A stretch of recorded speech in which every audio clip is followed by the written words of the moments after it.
সুন্দর একটা সোনার ব্রেসলেট, আমার স্বামীর গিফট, কিন্তু এটা আসল সোনা নয়। তোমার স্বামী তো খুব কিটে, জানি না কেন আমার স্ত্রী অন্যদের সামনে নিজেকে গরিব সাজায়। তুমি আমার বন্ধুর পার্টিতে এভাবেই যাবে? তুমি এই কোটা খুলে এটা পরে নাও, তাড়াতাড়ি করো। কিন্তু কেন এমন? পুরো 2 বছর হয়ে গেল রবি ভাইয়া তোমার টাকা ফেরত দেননি। আজ উনি নিশ্চয়ই দিয়ে দেবেন। এই নাও তোমার জুতো। দাঁড়াও, এবার তোমাকে একদম ডেলিভারি বয়ের মতো লাগবে। এইসব কি হচ্ছে? তুমি আমাকে ভালোবাসো না? ঠিক আছে, লাগিয়ে দাও। এই এত দামি গাড়ি নিয়ে আমরা যেতে পারবো না। তাহলে আমরা কিভাবে যাব? তাড়াতাড়ি করো, না হলে পার্টি শেষ হয়ে যাবে। তোমরা কোথায় ছিলে? আসলে রাহুলের ডেলিভারি দিতে দেরি হয়ে গিয়েছিল।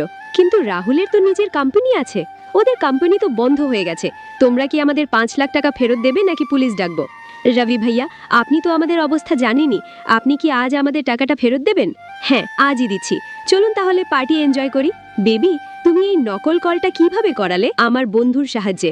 বাবা, তোমার বোনের কলেজের ফিস 2 লাখ টাকা দিয়ে দেবে? পিসিমা, আমাদের কাছে টাকা নেই। তাহলে এত বড় বাড়ি কিভাবে কিনলে? কিস্তিতে নিয়েছি, মাসে 7,000 টাকা। এই ব্র্যান্ডের ব্যাগটার দাম তো লাখ লাখ টাকা হবে। না, এটা তো কপি, নকল। তোমরা কি আমাদের 5 লাখ টাকা ফেরত দেবে নাকি পুলিশ ডাকবো? পিসিমা, আপনিই বরং আমাদের কিছু টাকা দিয়ে দিন। আমরা ভেবেছিলাম ওদের ঠকাবো, কিন্তু এরা তো আমাদেরই ঠকাতে শুরু করলো।